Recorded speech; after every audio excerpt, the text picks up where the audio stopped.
Otep à tous, bienvenue sur la chaîne des panafricanistes par essence, par conviction et par excellence. Celle des citoyens kémites par nécessité et obligation de combat. Nous sommes une chaîne qui n'est guidée que par nos ancêtres et rien que par les ancêtres qui appartiennent à l'égrégore du monde noir. Par conséquent, nous ne croyons en aucun Dieu venu de l'étranger. Toutefois, cette vidéo n'est aucunement destinée à inciter à la haine ou à la violence, car nous menons un combat qui est d'abord et avant tout spirituel, intellectuel et démocratique. Ensuite, il est politique, géopolitique et géostratégique. Contre l'impérialisme, le colonialisme, le néocolonialisme et l'endocolona, qui sont tous qualifiés de crimes contre l'humanité. Nous menons ce combat sur la base du principe fondamental que nous avons hérité de nos ancêtres kémites, qui est celui de la Mahat, c'est-à-dire solidarité, vérité et justice. Vous êtes donc en droit de connaître la vérité et nous avons l'obligation de vous dire la vérité, rien que la vérité, afin que justice soit rendue au continent africain. Et ça, c'est notre modeste contribution dans cette noble lutte en faveur de la souveraineté, la dignité, la solidarité et l'unité africaine. C'est exactement ça que nous appelons le panafricanisme. Bien-aimés frères et sœurs, il y a certains blogueurs, influenceurs algériens qui demandent à ce que le président Tebboune puisse appeler le président Assimi Goïta pour que Assimi Goïta aille le voir là-bas, pour que Assimi Goïta aille lui expliquer ce que Assimi Goïta pense, ce qu'Assimi Goïta veut ou quoi que ce soit. Moi, je ne pense pas que ce soit une bonne idée. Le président Assimi Goïta nous a habitués à ne pas voyager n'importe comment et pour n'importe quoi. Lui, quand il sort, c'est que ça doit être très, très, très important. Le problème avec l'Algérie, ce n'est pas le Mali qui a commencé, c'est l'Algérie qui a provoqué. C'est l'Algérie qui a soutenu les terroristes. C'est l'Algérie qui a laissé passer les terroristes dans le territoire malien, qui ont traversé son territoire pour venir attaquer le Mali. Et ça, entre amis, ça ne se fait pas. Il faut que les Algériens comprennent ça très bien. De ce fait, moi, je pense que si il y a invitation, le président doit envoyer son ministre des Affaires étrangères, au pire des cas, son premier ministre. Si le président algérien a un problème avec le Mali, c'est à lui de venir au Mali. C'est lui qui a un problème. C'est lui qui invite les terroristes. C'est lui qui invite Mahmoud Dicko. C'est lui qui ignore le gouvernement du Mali. On ne doit plus se rabaisser. Nous voulons le respect. On ne veut pas défier l'Algérie, on ne veut pas faire la guerre avec l'Algérie, on ne veut pas dire que non, bon, nous on n'a pas peur de l'Algérie ou quoi que ce soit. Non. Aujourd'hui, s'il y a une guerre qui se déclenche entre l'Algérie et le Maroc, et le Mali, les deux sont perdants. Ce serait ridicule d'ailleurs. Ils ont 1300 km de frontières.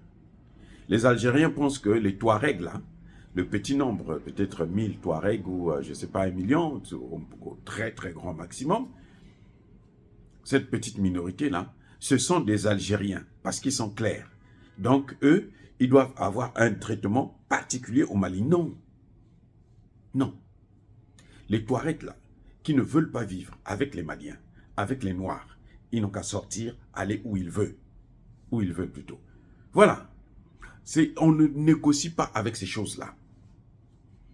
De toutes les façons, l'Afrique, là, c'est une que des Noirs.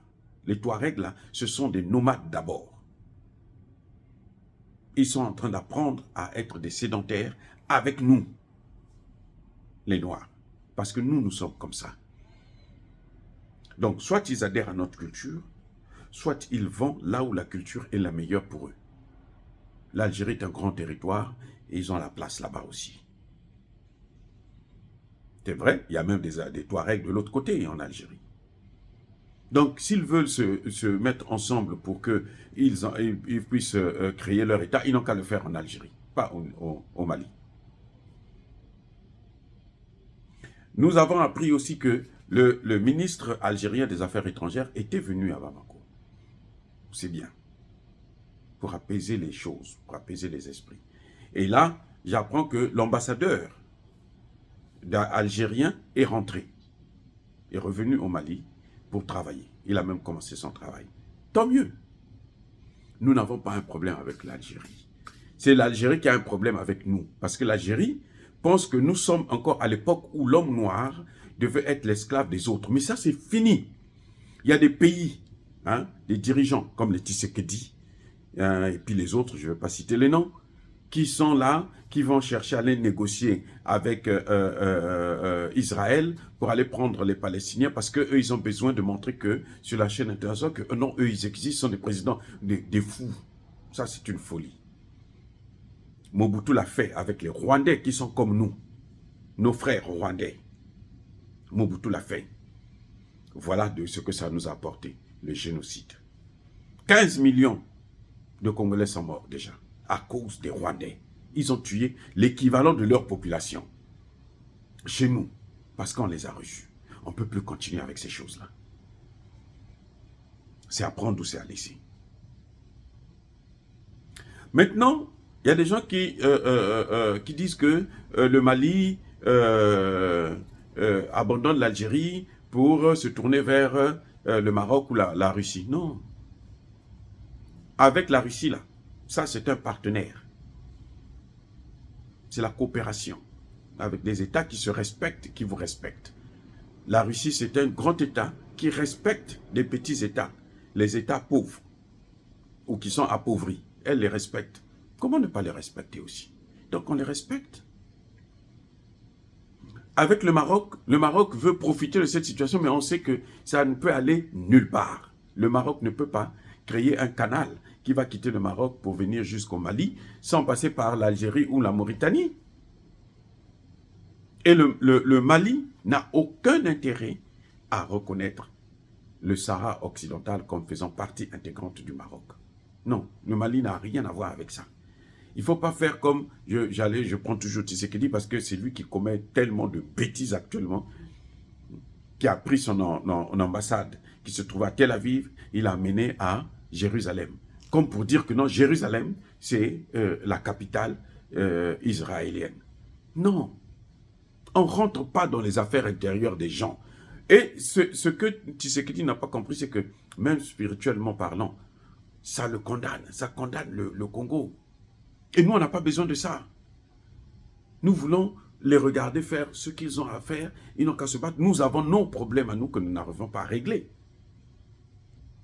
Donc, le Maroc veut en profiter de la situation. Mais nous n'appartenons... C'est-à-dire qu'il faudrait que les Algériens comprennent que le Mali n'appartient à personne qu'aux Maliens, aux Africains noirs. Voilà. Ce n'est pas une chose que, bon, on va se disputer. Bon, oh, c'est moi qui vais garder l'influence. C'est moi qui vais dominer là-bas. Non, c'est ce que nous ne voulons pas, justement. C'est pour ça qu'il y a eu la création de l'AES. Pour que ces États-là puissent être forts, parce que ces États ont le même objectif, avoir la souveraineté. Il y en a dire que non, c'est le Maroc qui va maintenant dominer, c'est la Russie qui domine, c'est ceci. C'est comme si on nous prenait pour des esclaves. Nous, on n'est plus les esclaves de qui que ce soit. Si les Algériens pensent comme ça, ce n'est pas la peine, ils n'ont qu'à rester dans leur coin, nous on reste dans notre coin. Ce n'est pas l'Algérie qui nourrit le Mali. Non. On a des relations de coopération parce qu'on a une grande frontière ensemble, 1300 km, ce n'est pas n'importe quoi. Et nous sommes heureux de les avoir comme voisins. Parce que l'Algérie, par le passé, a toujours été proche des pays africains noirs. L'Algérie, c'est... Même là, j'étais surpris quand j'ai appris ce comportement-là. J'étais surpris de savoir que non, l'Algérie, une partie du pétrole algérien, c'est le pétrole malien. Ce que nous ne voulons plus, c'est ça. L'Algérie a ses biens, a sa richesse, elle gère sa richesse, elle vit, mais qu'elle nous laisse aussi gérer les nôtres et vivre à notre manière. Voilà le grand problème que nous avons avec l'Algérie, avec le Maroc. Les pays arabes ne doivent pas se considérer au-dessus des pays d'Afrique noire. Non. Nous, on n'est pas leurs enfants, on n'est pas leurs esclaves, on n'est pas leurs colonies. Non. S'ils ont ces idées-là, ils n'ont qu'à arrêter avec ça.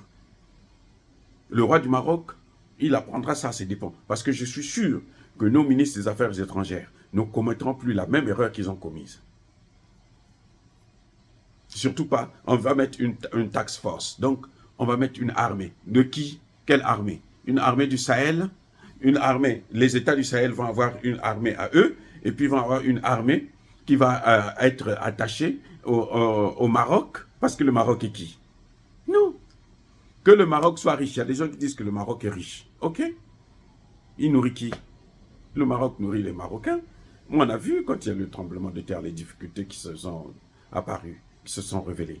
Si le Maroc était aussi riche que ça, le Maroc ne devait pas s'appuyer, être devenu le paillasson des États-Unis, être devenu la serpillière d'Israël. Et elle est riche. C'est ça la richesse. La richesse, c'est comme ça qu'on manifeste. La richesse, là, ça veut dire que tu es autonome. Tu es riche, tu es autonome. Quand tu as des problèmes, là, tu n'as pas besoin de l'autre. Voilà. Donc, le Mali ne demande que du respect. Le Mali ne demande pas de défier qui que ce soit. Le Mali n'a pas intérêt et n'a pas besoin de ça. Ce n'est pas la vocation du Mali. Le Mali demande le respect de sa souveraineté, le respect de ses autorités, le respect de son peuple et le respect de ses matières premières. Il n'est plus question qu'un pays, qu'il soit l'Algérie, qu'il soit, je ne sais pas, la Chine ou la France ou les États-Unis, qu'il aille prendre des terroristes quelque part, qu'il les amène au Mali, et puis bon, ils vont faire la pluie et le beau temps. Non, c'est fini. C'est pour ça qu'on est en train d'armer notre armée, hein, d'équiper notre armée. Voilà les vrais problèmes. C'est pour ça que le président Assimi Goïta a rendu caduc les accords d'Alger. Parce qu'il n'y a plus de raison pour que Alger dise que non, bon, vos problèmes, c'est moi qui vais les résoudre. Alger est qui pour nous résoudre nos problèmes? Elle n'arrive pas à reprendre ses dossiers pour son histoire à la France. Algérie, là, l'Alger, là, que vous voyez là, il n'arrive pas à reprendre le dossier en main. La France dit on va mettre une commission commune. Vous avez déjà vu ça? C'est vous qui venez me voler chez moi. Et puis maintenant, moi, pour que je fasse le récit de votre vol, il faudrait que vous veniez écrire ça avec moi. Vous voyez pas qu'il y a quelque chose? Si l'Algérie n'arrive pas à résoudre des petits problèmes comme ça, il ne faudrait pas qu'elle vienne nous emmerder, nous. Assimi Goïta a pris ses responsabilités. Désormais, il n'y a plus d'accord d'Alger. Désormais, les problèmes du Mali, là, ça va être réglé au Mali par les Maliens. Voilà. S'ils ne sont pas contents, si les Maliens ne sont pas contents, ils peuvent aller au Burkina Faso, ils peuvent aller au Niger, au nom de l'AES. C'est ça seulement qui peut leur donner cette autorisation. Au nom de l'AES, ils peuvent aller là-bas pour dire, nous avons tel problème chez nous. Mais, dans le cas à présent, là, le terrorisme, là, la SEMA et autres, s'ils ont des problèmes, ils n'ont qu'à voir ça avec Bamako. Ils doivent négocier avec Bamako. Et il n'y a plus de négociation sur une éventuelle autonomie, sur une indépendance, sur la partition, sur la décentralisation. La décentralisation elle-même, là, c'est un mot creux. J'ai travaillé là-dessus quand j'étais aux Nations Unies. J'ai écrit même un livre là-dessus concernant ce sujet. Mais la décentralisation, là, en fait de compte, c'est vide. Nous avons cru, parce qu'on nous a fait croire que c'était la bonne méthode de gouverner. Non.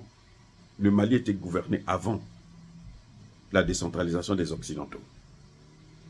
Ce qu'ils nous proposent comme décentralisation, c'est une forme d'autonomie. Et nous n'en voulons pas. Maintenant, les Français n'ont plus de raison pour dire, bon, écoutez, il faut respecter les accords d'Alger. Non.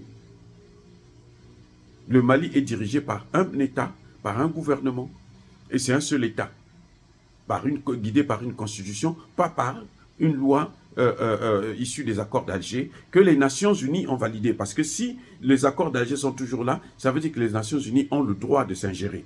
En fait, la MINUSMA ne devait même pas partir. À partir du moment où la MINUSMA est partie, même avant de récupérer Kidal, les accords d'Alger étaient déjà morts. Lorsqu'il y a eu la Constitution, les accords d'Alger étaient déjà morts. La prise de Kidal a achevé le processus complètement. Il n'y a plus rien à dire là-dessus. Or, bien aimé frères, dire cela, c'est inciter à la haine ou à la violence, non. Yaba, colère, ve, yamalebe, encore une fois de plus, soyez bénis, soyez abondamment bénis par le Dieu des Kémites et par nos ancêtres angélisés. Mais que tous ceux qui persécutent le continent africain le pillent et le déstabilisent, qu'ils soient noirs, blancs, chinois, arabes, indiens ou juifs, qui qu'ils soient punis, maudits, foudroyés, neutralisés, écrasés, effacés par le Dieu des Kémites et par nos ancêtres angélisés. Vive l'Afrique éternelle, j'ai dit et j'assume.